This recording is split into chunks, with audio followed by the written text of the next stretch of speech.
NAB عدالت میں نواز شریف کے خلاف 3 ریفرنسز پر سماعت ہوئی۔ اس موقع پر ذرائع ابلاغ عامہ کے نمائندوں سے گفتگو کرتے ہوئے نااہل وزیر اعظم نواز شریف کے داماد کیپٹن ریٹائرڈ صفدر نے کہا، اس وقت پاکستان پہ بہت بڑے کویشچن مارک بن رہے ہیں۔ اللہ ہماری ریاست کو سلامت رکھے، اس کو اندرونی بیرونی خطرات سے محفوظ کرے۔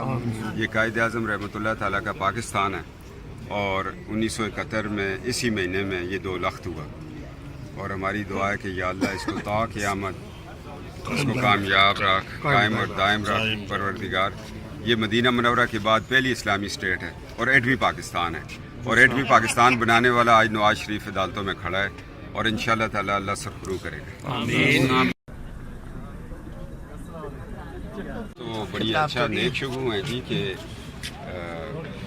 آج سینٹ کو جو کہ ہمارا ایوان بالا ہے اس کو بریف کیا جائے گا، اور یہ اس طرح کی بریفنگ 3-4 مہینے بعد ملکی حالات پہ نیشنل اسمبلی کو بھی ہونی چاہیے اور سینٹ کو بھی ہونی چاہیے۔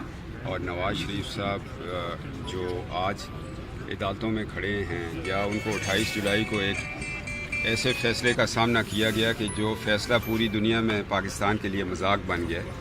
نواز شریف صاحب بھی یہی چاہتے ہیں کہ پاکستان کو آگے بڑھانے کے لیے اداروں میں ہم آہنگی ہونی چاہیے اور ادارے کام کرنے چاہیے، اور کس طرح کام کرنے چاہیے، 73 کے آئین کے نیچے رہ کے کام کرنا چاہیے۔ 2018 کے انتخابات کے حوالے سے بات کرتے ہوئے کیپٹن ریٹائرڈ صفدر کا کہنا تھا، بھائی جو سیاستدان ہوتے ہیں ان کو عدالتوں کی چٹوں کی ضرورت نہیں ہوتی، ان کو عوام کے ووٹ اور بیعت کی ضرورت ہوتی ہے۔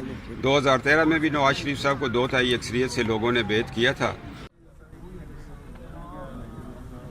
پاکستان کی سالمیت نواز شریف کی ذات کے ساتھ منسلک ہے، اور 2018 میں بھی انشاءاللہ 2/3 اکثریت کے ساتھ ہر قسم کی رکاوٹ کو عبور کرتے ہوئے ایک دفعہ پھر پاکستان مسلم لیگ نون نواز شریف صاحب کو وزیر اعظم بنائے گی، اور کپتان صاحب گلیوں میں کھیلتے رہتے نظر آئیں گے آپ۔ پاکستان بھر میں نمائندگان کا وسیع نیٹ ورک، ہر خبر جاننے کے لیے دیکھتے رہیے TNN TV۔